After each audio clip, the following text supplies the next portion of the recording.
चलो मेरे बच्चे, आज हमारे SBIL का डे 2, जिसके अंदर हम लोगों ने लास्ट लेक्चर में चैप्टर नंबर 2 स्टार्ट किया था। डे 2 है और चैप्टर नंबर 2 के बारे में आगे कंटिन्यू करेंगे हम लोगों ने लास्ट लेक्चर में प्राइवेट कंपनी का चीड़ फाड़ किया था और एक एक वर्ड, एक एक शब्द के बारे में देखा था, जिसका मेन उद्देश्य यह था कि आप लोगों को पढ़ना आना चाहिए, कि हमको लॉ पढ़ने का नजरिया चेंज करना पड़ेगा। लॉ किस तरीके से पढ़ा जाता है उसके बारे में समझना पड़ेगा। तो मेरे बच्चे, प्राइवेट कंपनी के बारे में हम लोग पूरा डिस्कस कर चुके थे, एक बार रिकॉल करते हैं। Private company section number 2 close 68, private company जिसके एओए में कितने पॉइंट होते हैं? 3। प्राइवेट कंपनी के शेयर्स को ट्रांसफर नहीं कर सकते। फिर उसके बाद सेकंड नंबर पॉइंट क्या होता है? प्राइवेट कंपनी में मैक्सिमम मेंबर कितने होते हैं? 200। फिर तीसरा पॉइंट आता है, प्राइवेट कंपनी के शेयर्स पब्लिक में इशू नहीं कर सकते मेरे बच्चे। अब पब्लिक कंपनी क्या होती है? पब्लिक कंपनी का सेक्शन है सेक्शन नंबर 2 क्लोज 71।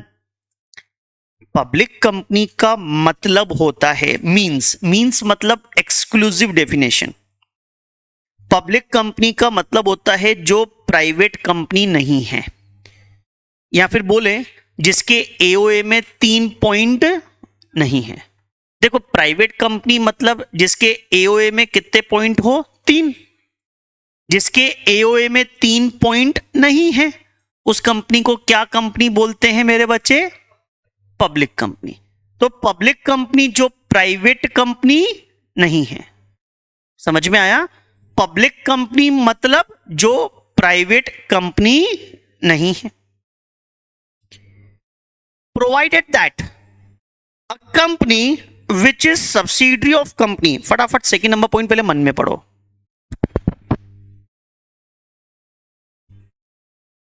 पढ़ लिया होगा। क्या लिखा हुआ है?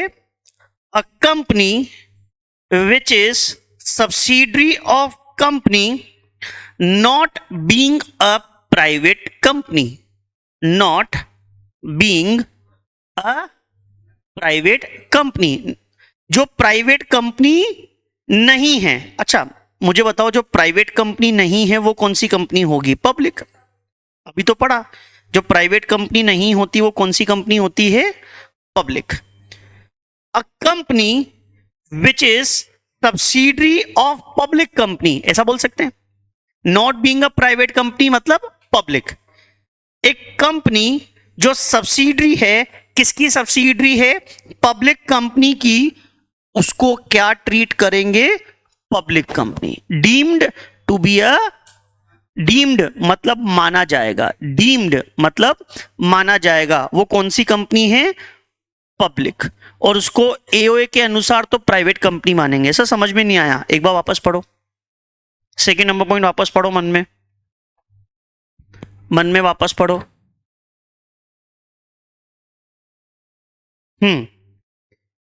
क्या बोलना चाह रहा है? A company.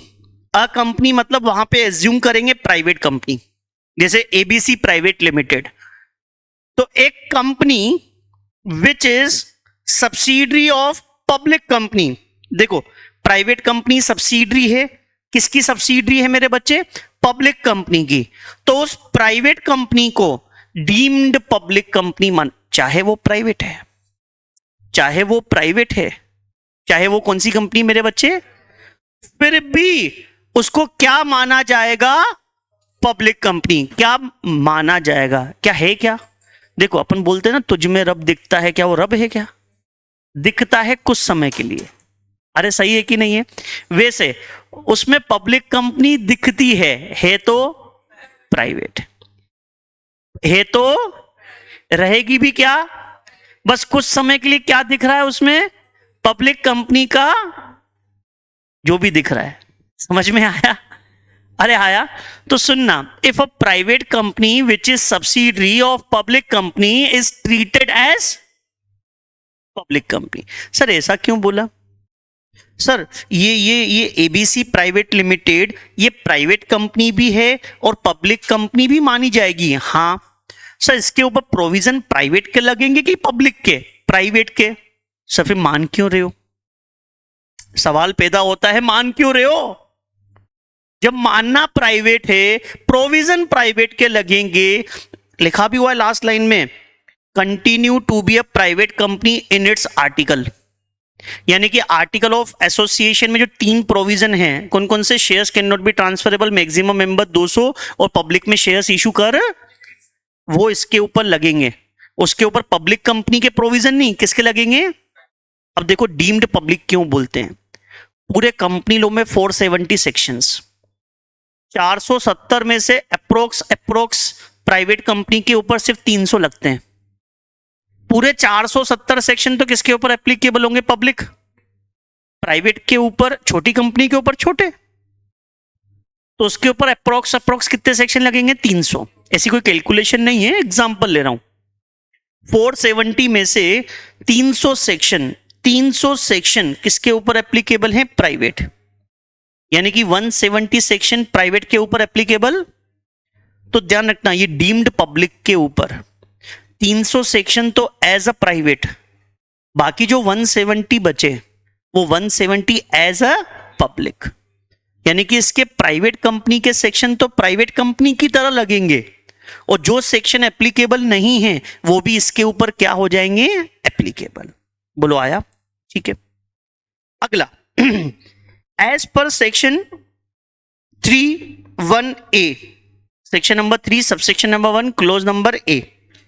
अब पब्लिक कंपनी में भी फॉर्म, अगर आप पब्लिक कंपनी बनाना चाहते हैं तो पब्लिक कंपनी लॉफुल पर्पस के लिए बनाएंगे। किसके लिए बनाएंगे मेरे बच्चे? और पब्लिक कंपनी है तो मिनिमम कितने मेंबर चाहिए? 7। कितने मेंबर चाहिए?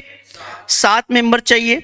और ये 7 मेंबर एमओए पे क्या करेंगे? साइन करने के बाद इस तरह से कंपनी बन जाएगी। यानी कि पब्लिक कंपनी बनानी तो मिनिमम कितने मेंबर चाहिए? 7, और 7 का नाम किस पे होना चाहिए? एमओए। फिर उसके बाद पब्लिक कंपनी बनाने के लिए मिनिमम कितने मेंबर चाहिए? 7, ये तो पढ़ ही लिया। और पब्लिक कंपनी के शेयर्स स्टॉक एक्सचेंज में लिस्ट हो सकते हैं। पब्लिक कंपनी पब्लिक में शेयर्स इशू कर सकती है। बोलो आया? क्लियर है? चलो अगला पढ़ते हैं। 1 पर्सन कंपनी, ऐसी कंपनी जिसमें कितने मेंबर होते हैं? 1।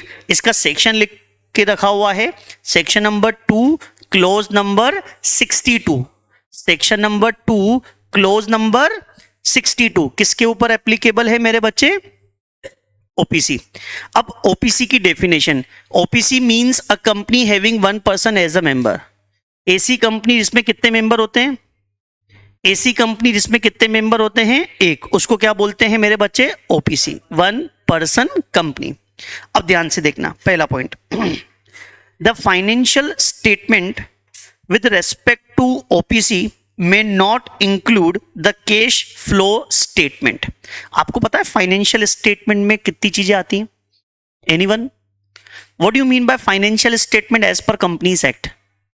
12th में भी आता है, फाइनेंशियल स्टेटमेंट की अलग से बुक थी अकाउंट में। क्या क्या आता है फाइनेंशियल स्टेटमेंट में?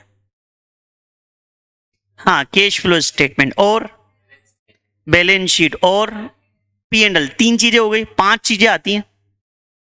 Notes to account, very good. Change in equity, जिसको पता नहीं है लिख के रखना प्लीज, मैं बोलता जा रहा हूं। फाइनेंशियल स्टेटमेंट की डेफिनेशन में क्या क्या आता है? फाइनेंशियल स्टेटमेंट की डेफिनेशन सेक्शन नंबर 2 क्लोज 40 में दे रखा है। Section 2 close 40। किसी को अगर चेक करना हो क्या यही आता है कि कुछ और भी आता है, तो सेक्शन नंबर 2 ब्रैकेट में 40। फाइनेंशियल स्टेटमेंट की डेफिनेशन कौन से सेक्शन में दे रखी है? Section number 2 close 40। और फाइनेंशियल स्टेटमेंट में कितनी चीजें आती हैं मेरे बच्चे? 5।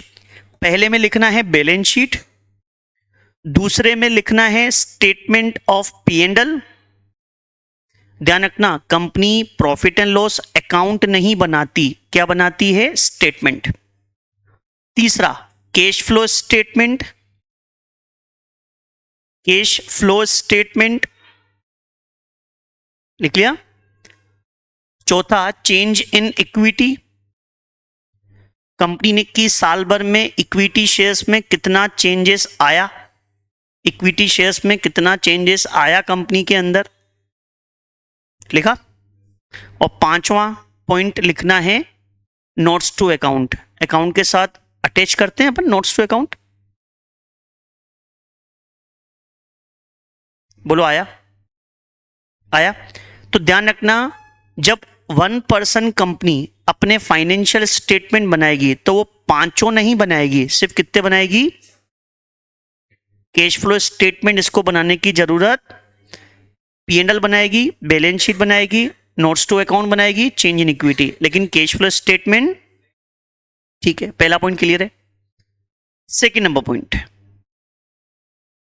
जब भी एक कंपनी बनाएंगे ओपीसी, ओपीसी में कितने मेंबर होते हैं? मेंबर मतलब शेयर होल्डर, सारे शेयर्स उस अकेले के पास होंगे। तो उस बंदे की जिम्मेदारी है कि वो एक नॉमिनी अपॉइंट करेगा। नॉमिनी, उसके मरने के बाद वो सारे शेयर्स किसके पास चले जाएंगे? उसके मरने के बाद कंपनी का मेंबर कौन कहलाएगा? नॉमिनी। तो इसलिए जब आप ओपीसी बनाओगे तो ओपीसी बनाते समय इवन आरओसी बनाने भी नहीं देगा, पहले आपको नॉमिनी का नाम देना पड़ेगा।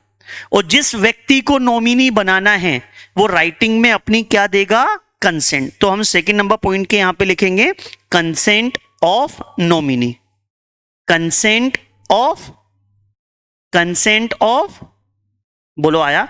तो किसी भी पर्सन को नॉमिनी अपॉइंट करने से पहले, किसी भी पर्सन को नॉमिनी अपॉइंट करने से पहले उससे राइटिंग में क्या ली जाती है? कंसेंट, ताकि वो फ्यूचर में ये ना बोल पाए कि मेरे को जबरदस्ती नॉमिनी बनाया। तो नॉमिनी क्यों बनाते हैं? क्यों बनाते हैं? अगर मेंबर मर जाए तो नॉमिनी को क्या बना देंगे? मेंबर। तो मुझे एक बात बताओ, नॉमिनी बनाना इतना कंपलसरी है? मतलब आरओसी आपकी ओपीसी नहीं बनाएगा जब तक नॉमिनी का नाम पहले से नहीं दोगे। और नॉमिनी का नाम किसमें लिख के देंगे? स्पाइस प्लस में। किसमें? स्पाइस प्लस क्या है मैं आपको बता दूं, जब हम कंपनी का इनकॉर्पोरेशन करते हैं ना, तो स्पाइस प्लस नाम का एक फॉर्म होता है INC 32। कौन सा फॉर्म होता है?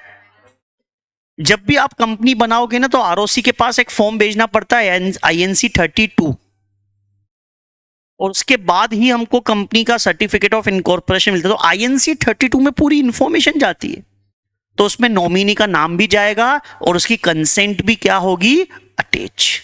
अब मुझे एक बात बताओ, नॉमिनी अपॉइंट करना इतना कंपलसरी क्यों है? क्या समझ में आया आपको? नॉमिनी अपॉइंट करना इतना कंपलसरी क्यों है ओपीसी में? Due to perpetual succession. Company का एक फीचर होता है परपेचुअल। क्या था परपेचुअल? मेंबर में कम, member may go, but company can go for, चाहे कोई नया मेंबर आए या कोई मेंबर छोड़ के, लेकिन कंपनी के एग्जिस्टेंस पे फर्क। अब ओपीसी में मेंबर कितने?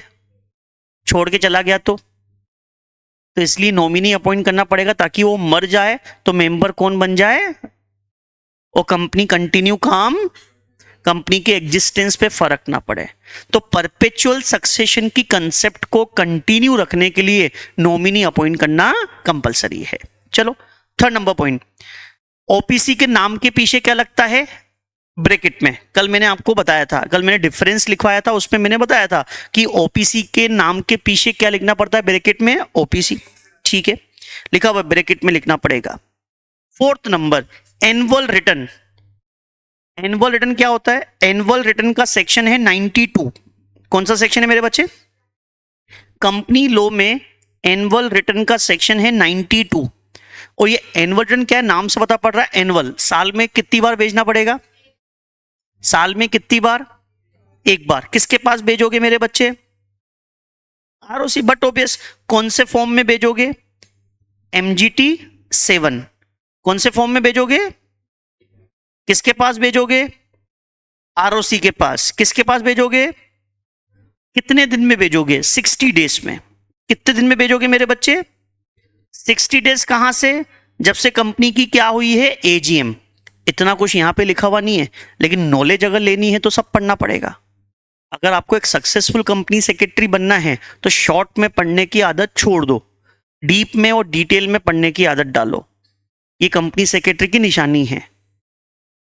तो क्या लिखा हुआ है कि एनुअल रिटर्न साल में कितनी बार फाइल करेंगे? एक बार।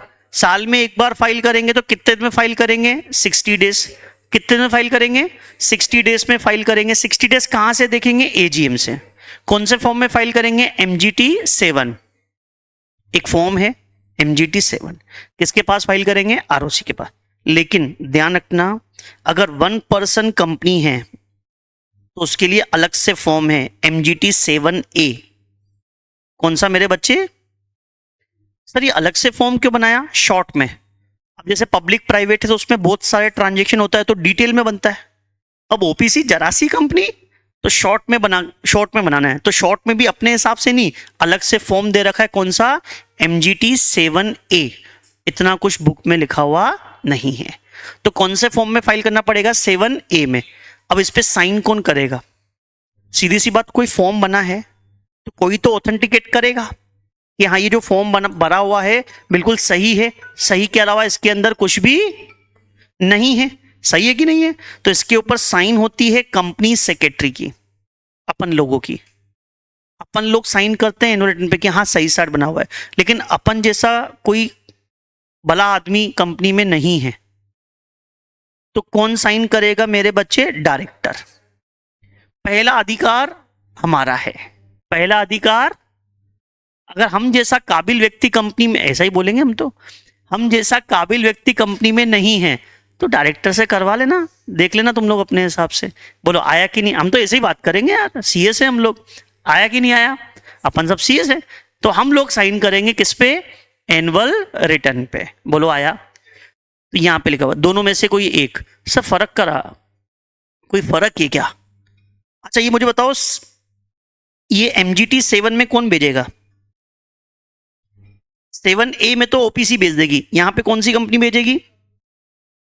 पब्लिक और प्राइवेट कंपनी। और उस केस में पता क्या लिखा हुआ है? एंड। क्या लिखा हुआ है? एंड मतलब कंपनी सेक्रेटरी से भी साइन करवानी है, और ओपीसी में क्या है? और। इसमें ना पढ़ो तो पूरा, नहीं तो कुछ भी मत पढ़ो। तो अपन ओपीसी के फीचर्स पढ़ रहे हैं तो ये तो पता होना चाहिए कि पब्लिक प्राइवेट में क्या है। ऐसा अलग से क्यों लिख के दिया?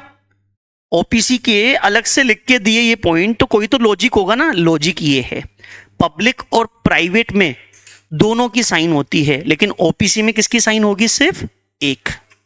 सिर्फ किसकी होगी? एक। बोलो आया? अरे बोलो आया? ठीक है, ये समझ में आ गया। तो कितने पॉइंट हो गए मेरे बच्चे? 5वां पॉइंट। अब मुझे बताओ, 5वां पॉइंट पढ़ने से पहले कॉमन सेंस का टॉपिक पूछता हूं जो सबको पता है। एनुअल जनरल मीटिंग का नाम सुना है? साल में कितनी होती है? मीटिंग का मतलब क्या होता है? मिनिमम कितने लोग आए? ओपीसी में कितने मेंबर हैं? क्या इनकी एजीएम होती होगी?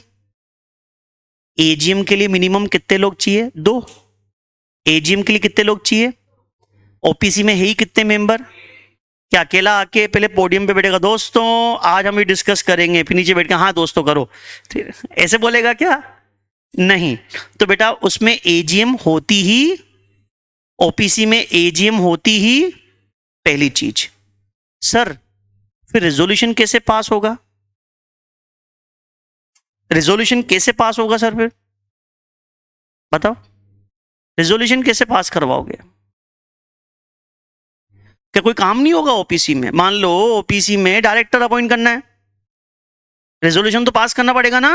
शेयर होल्डर से रेजोल्यूशन मतलब शेयर होल्डर से पूछना, शेयर होल्डर से परमिशन लेना। शेयर होल्डर से परमिशन तो लेनी पड़ेगी ना, शेयर होल्डर से परमिशन लेनी पड़ेगी। अरे ये सुनो, कैसे ले? कैसे ले? पढ़ो ये पॉइंट, पढ़ो, मुझे बताओ क्या लिखा हुआ है।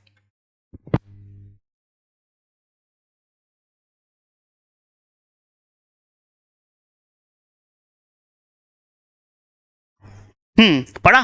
बताओ क्या लिखा हुआ है। अब इतना तो तय हो गया, ओपीसी में एजीएम तो होगी, लेकिन रेजोल्यूशन तो पास करना बहुत, हाँ चाहे ओआर हो चाहे एसआर हो, एक ही मेंबर है, हाँ बोलेगा तो 100% कंसेंट, ना बोलेगा तो 100% ना। चाहे OR हो SR हो, अपने आप पास हो जाएगा वो तो, काउंटिंग करने की जरूरत, लेकिन AGM तो होगी नहीं, फिर कैसे करें? तो सुनना, OR SR दोनों में से कुछ भी पास करना है तो सेक्शन नंबर 122 बना हुआ है इनका अलग से। कौन सा सेक्शन?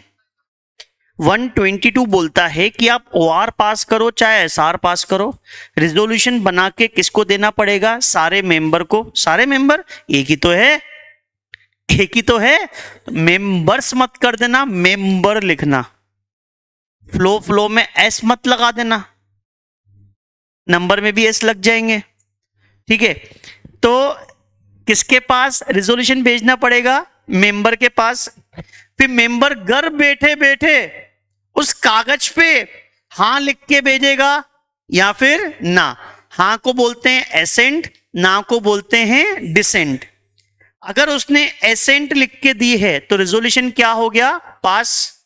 और रिजोल्यूशन पास हो गया तो उसके मोम में इंटर कर देंगे। मोम minutes of meeting, minutes of, तो उसके मोम में इंटर कर दे, मतलब मोम बना देंगे। मोम मतलब मिनट्स ऑफ मीटिंग। बोलो आया?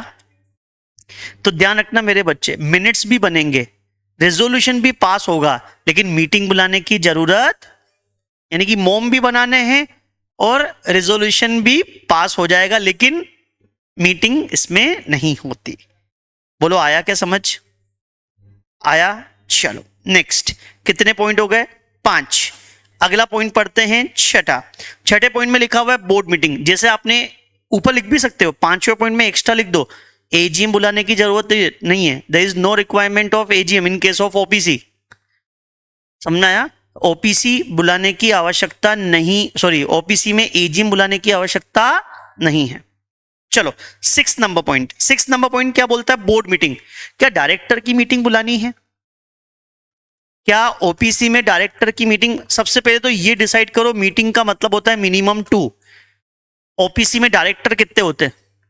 Anyone, any guesses? Minimum director 1, maximum director 15।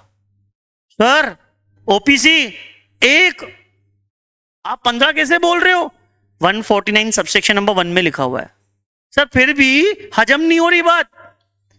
1 person company, एक बंदे की कंपनी, एक बंदा होना चाहिए, एक मेंबर। हाँ तो एक मेंबर है ना, मैक्सिमम एक मेंबर। डायरेक्टर की बात कर रहे हैं, डायरेक्टर मिनिमम 1, मैक्सिमम। डायरेक्टर नौकर आदमी, मालिक एक, नौकर अनेक। समझ में आया? तो डायरेक्टर 15 हो सकते हैं। डायरेक्टर कितने हो सकते हैं? अगर एक डायरेक्टर हुआ तो बोर्ड मीटिंग बुलाओगे? फिर से वही बात, मीटिंग का मतलब ही कितने जने होते हैं? एक ही है तो क्या होगी? क्या एक ही होगी तो होगी क्या? समझ में आया? अरे समझ में आया? क्लियर है? पक्का? तो अगर एक ही डायरेक्टर है तो बोर्ड मीटिंग भी, लेकिन 2 डायरेक्टर हो तो, 3 हो तो, आई मीन 2 से ज्यादा या 2 हो तो होगी, तो होगी। कितनी? साल में, साल में तो 6 महीने में। समझ में आया? हमारा हर्ष तो बोलता है सर एक आज एक कल मत चल, ऐसे नहीं दो, एक आज एक कल फिर चल, तो सीएस बनने के लायक नहीं है। मैंने क्या बोला? 6 महीने में, 6 महीने में, साल में कितने हाफ आते हैं? क्वार्टर 4 होते हैं। अरे 3 महीने में एक क्वार्टर लगता है ना, तो 6 महीने में कितने हाफ लगते हैं? साल में कितने हाफ हो गए? 2। तो मीटिंग भी कितनी? 2। एक हाफ में एक, 2 हाफ में। आया? तो सुनना, पहला हाफ कब चलता है? जनवरी से लेके, पहला हाफ कब चलेगा? जनवरी से। दूसरा हाफ कब लगेगा? जुलाई से, जुलाई से दिसंबर दूसरा हाफ लगेगा। यस और नो? अरे यस और नो? ठीक है, तो सुनना, यहां पे 6 महीने में कितनी करनी पड़ेगी? 1। साल में कितनी करनी पड़ेगी मेरे बच्चे? 2। कितनी कितनी वापस से बोलना? 6 महीने में 1, साल में कितनी? 2 करनी पड़ेगी, 6 महीने में 1, साल में कितनी करनी पड़ेगी? 2 करनी पड़ेगी। और 2 के बीच में गैप कितना होगा मेरे बच्चे? Minimum 90 days. मिनिमम कितना होगा सर? हाफ। कौन सा ले? अरे हाफ तो हाफ ही होता है। कौन सा क्या? अरे सर 2 होते हैं हाफ, एक कैलेंडर का होता है, एक फाइनेंशियल का होता है सर। कैलेंडर का होता है जनवरी से लेके जून तक, जनवरी से लेके, और सर हाफ ईयरली का होता है अप्रैल से लेके सितंबर तक। सर अब बताओ कौन सा हाफ, कौन सा बेटर हाफ है? तो ये कैलेंडर।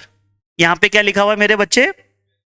कैलेंडर। ध्यान से देखना, ये रहा, ये पॉइंट कहां लिखा हुआ है? एक ओपीसी, स्मॉल, डोरमेंट, इन तीनों में बता दिया। इनको एक मीटिंग करनी पड़ेगी 6 कैलेंडर ईयर में, sorry each half calendar year में, सॉरी मैं 6 कैलेंडर ईयर बोल गया, तुम भी गलती मत करना, 6 कैलेंडर मंथ बोल दो या हाफ कैलेंडर ईयर बोल दो, है ना। फ्लो में मेरी तरह 6 कैलेंडर ईयर मत बोल देना, हाफ कैलेंडर। लेकिन अगर हाफ कैलेंडर लिख रहे हो ना तो उसके आगे ईच जरूर लगाना। क्यों? पहले 6 में 1, दूसरे 6 में, तभी तो ईच लगाना पड़ेगा। मिनिमम 1।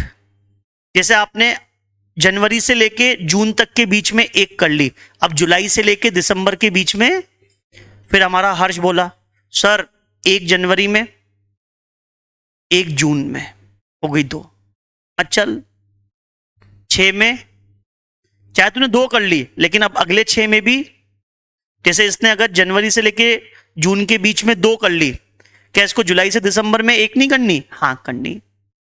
6 महीने में 1, इस तरह से टोटल साल में 6 महीने में 2 नहीं करनी, 6 में 2 करो, 3 करो, 4 करो, लेकिन अगले 6 में भी 1, बोलो आया। और 2 अगर 1 आज करिए तो अगली कब होगी? 90 दिन बाद। मिनिमम 90 दिन का गैप है, मिनिमम 90 दिन। 3 महीने मत बोलना, 3 महीने में 91 भी हो सकते हैं, 92, 31 का महीना आ गया, 28 का महीना आ गया, तो 90 मतलब 90, एक दिन काउंट करेंगे, महीना काउंट नहीं करेंगे।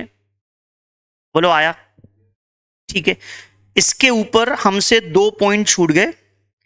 ये वाला, जो भी फाइनेंशियल स्टेटमेंट है उस पे साइन कौन करेंगे? बोर्ड ऑफ डायरेक्टर के बिहाफ पे एक डायरेक्टर साइन करेगा। कंपनी में मिनिमम 1 डायरेक्टर होता है तो वो साइन करेगा मेरे बच्चे। और ये फाइनेंशियल स्टेटमेंट आरओसी के पास भेजेंगे कितने दिन में? 180 डेज, जब से फाइनेंशियल ईयर एंड हुआ। तो ध्यान रखना, ओपीसी को फाइनेंशियल स्टेटमेंट बनाते समय कैश फ्लो स्टेटमेंट बनाने की जरूरत नहीं है। 4 चीजें बनानी पड़ेगी, उस पर साइन किसकी होगी? Board of director. और वो बोर्ड ऑफ डायरेक्टर साइन करने के बाद किसके पास पहुंचा देंगे? आरओसी के पास। आरओसी के पास कितने दिन में पहुंचाना है? 180 days from the close of financial year. Financial year and होता है 31 मार्च, वहां से 180 दिन काउंट करेंगे तो क्या आएगा? 30 सितंबर। काउंट कर लो, 30 सितंबर आएगा। तो 30 सितंबर तक आपको balance sheet, P&L, notes to account, ये किसके पास भेजना पड़ेगा? आरओसी के पास। अगला पॉइंट मैंने आपको नवा पॉइंट पढ़ा दिया कि साल में कितनी बोर्ड मीटिंग? 2। ऐसा लिख के आओगे? नहीं, हम लिख के आएंगे हाफ कैलेंडर ईयर में। ऐसे लिख के आएंगे कि ईच वर्ड भी लिखेंगे, ईच वर्ड लिखेंगे। ठीक है मेरे बच्चे। और 2 के बीच में गैप कितना? 90 दिन का। लास्ट तो मैं नहीं पढ़ा पाऊंगा यार। 10वां पॉइंट पढ़ के देखो तो तुम बता पाओगे? देखो, कोरम का मतलब क्या होता है? कोरम का मतलब होता है minimum number of director present at the meeting. कम से कम इतने लोग तो मीटिंग में क्या होने चाहिए?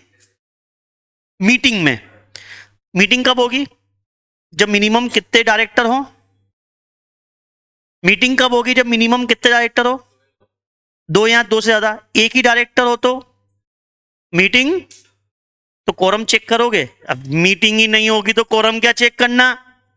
आया समझ में? पागल बना रहा है ये। तो ओपीसी के एग्जाम्पल क्या बने? ओपीसी के एग्जाम्पल बने pharma first OPC private limited, solar nest OPC private limited. तो ये इसके क्या बन गए मेरे बच्चे? एग्जाम्पल। आया? देखो ब्रैकेट में क्या लिखा हुआ है? ओपीसी। क्या लिखा हुआ है? बोलो आया? तो आज के लिए हम यहीं पे हमारी इसको ब्रेक लगाते हैं। नेक्स्ट लेक्चर में हम आगे का डिस्कस करेंगे निधि कंपनी, जिसको प्यार से क्या बोलते हैं, निधि। ठीक है।